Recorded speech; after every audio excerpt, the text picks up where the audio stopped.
reformasi awal dan sedikit coba-coba ya mungkin tidak ada salahnya. Namun ketika seorang saudara itu ingin serius melakukan latihan, maka itu harus ya tidak ada cara lain dengan melalui tuntunan seorang guru spiritual. Dan guru itu bukan sesuatu yang mudah ya untuk mencari seorang guru. Sangatlah jarang guru yang sejati. Jadi dikatakan dalam tantra, guru itu artinya penghalau kegelapan. Jadi entitas atau sosok kepribadian yang mampu menghilangkan kegelapan dalam segala bidang sebenarnya. Ya. Tentu yang kita tahu di bidang mental dan spiritual. Jadi kegelapan pikiran. Jika pikiran itu sangat dipengaruhi oleh maya, ya, kekuatan ilusi. Melihat sesuatu yang sementara itu sebagai yang utama, ya, jadi uang, harta, pencapaian sementara itu semua menjadi utama. Karena apa? Karena ilusi. Pikiran itu dalam kegelapan. Ya. Tidak bisa membedakan mana kebutuhan yang sifatnya sementara, mana yang menjadi tujuan dari hidup itu. Jadi satu tujuan beda dengan kebutuhan, apalagi kebutuhan dasar. Itu pun pikiran tidak bisa membedakan. Jadi sehingga sehari-hari itu pikiran mengutamakan apa yang menjadi kebutuhan dasar. Lalu apa tujuan hidup lahir di sini, di dunia ini? Apakah hanya untuk bisa makan dan bernafas? Ya? Memang itu penting. Ya? Namun, lalu apa tujuan kalau sudah hidup dan bernafas? Jadi itu sangat utama. Ya. Sehingga dalam tantra dikatakan atma mokshatam jagadita. Memang itu jagadita itu bagus. Ya. Jadi sangat penting untuk mendapatkan kebutuhan duniawi. Namun setelah itu apa sih tujuan? Ya, tujuannya atma mokshatam. Namun kekuatan maya itulah yang membuat pikiran tidak bisa paham akan hal itu. Meskipun diulang-ulang ya dalam pelajaran agama, ya, dalam berbagai tuntunan, teori, tapi dalam kesehariannya pikiran itu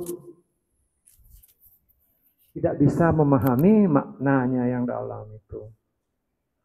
Ya, sehingga pada prakteknya kesibukan itu lebih utama ke arah itu. Itu adalah kegelapan dalam pikiran. Ya, jadi ketika pikiran itu masih dalam kegelapan secara intelektual mungkin tahu, dijelaskan, oh mengerti. Namun di dalam yang terjadi masih ya pikiran itu mengutamakan hal yang sementara dan melupakan hal yang sifatnya utama. Jadi seorang guru adalah dia yang punya kemampuan itu. Ya, memberikan tuntunan. Bukan hanya tuntunan. Kalau tuntunan mungkin baca buku katanya bisa, betul. Ya. Tapi tuntunan dan juga inspirasi, motivasi, semangat, kepercayaan. Itu diberikan oleh seorang guru. Kemudian guru juga memberikan tuntunan yang lengkap. Tidak perlu diragukan lagi, tidak boleh diragukan bahkan. Ya. Jadi kalau seorang guru memberikan tuntunan, bukan seperti kita mencari di Google, jawaban yang bagaimanapun itu ada. Ya. Yang mana jadinya yang dilakukan, coba tanya Google, yang 10 macam, 20, 30 macam jawaban ada. Ya. Jadi apakah pikiran akan yakin? Tentu tidak. Oh, sekarang coba yang ini, nanti coba yang itu lagi. Besoknya ditanya lagi Google, jawabannya udah beda.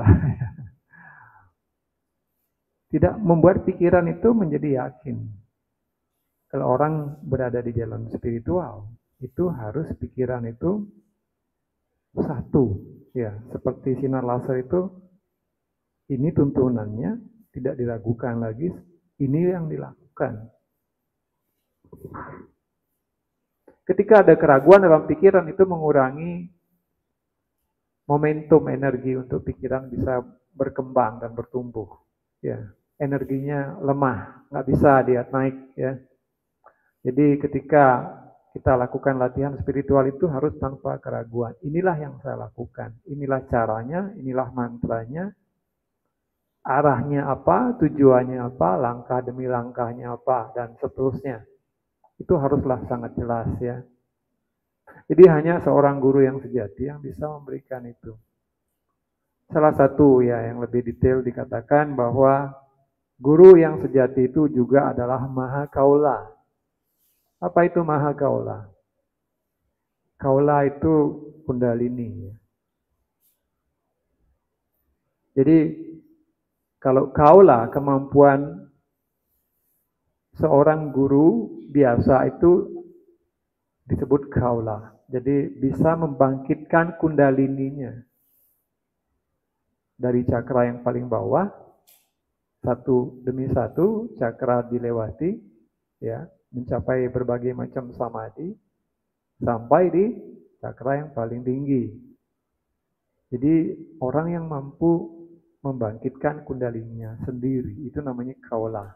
Dia bisa menjadi seorang guru. Dan itu pun jarang ya, tidak banyak juga yang bisa menjadi seperti itu. Namun seorang guru, satguru itu adalah Maha Kaula. Ya, jadi Maha Kaula artinya apa? Tidak hanya dia mampu untuk membangkitkan kundalininya sendiri, tapi juga mampu membangkitkan kundalini siapapun yang lain yang dia kehendaki. Hanya dengan perintahnya, ya, tidak perlu melakukan apa-apa, hanya dengan kehendaknya saja. Sampai bahkan di cakra yang paling tinggi. Itu Maha Kaula.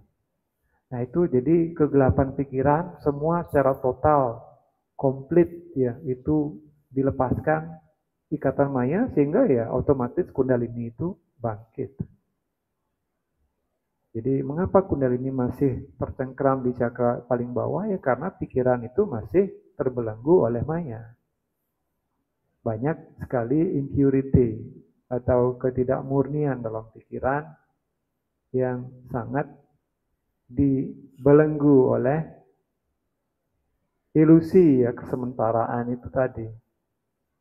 Nah dengan latihan spiritual itu bisa perlahan-lahan dibersihkan. Nah itu cara kita ya. Yang kita bisa lakukan sehari-hari, memurnikan pikiran, perlahan-lahan sedikit demi sedikit. Dan yang bisa memberikan tuntunan itu tentu yang paling mampu memberikan tuntunan, dia yang paling mampu membangkitkan kundalini itu tadi. Bahkan bukan hanya dirinya sendiri, bahkan orang lain. Tidak diragukan lagi jadinya. Keahliannya ya, profesionalismenya sudah tidak diragukan lagi. Nah itu. Tidak ada pertanyaan atau keraguan dalam keahlian seorang guru yang sejati. Jadi itu guru. Kalau tidak begitu, coba lakukan ini nanti akan begini. Setelah itu, mungkin begini ya, coba lakukan begini lagi. Nah, yang ada banyak begitu nanti. Bahkan orang yang memberikan tuntunan pun masih coba-coba, masih belum tahu hasilnya. Ya, katanya begini ya, kata kitab suci begitu. Ya, mungkin masih bisa begitu, tapi tidak tahu secara sesungguhnya.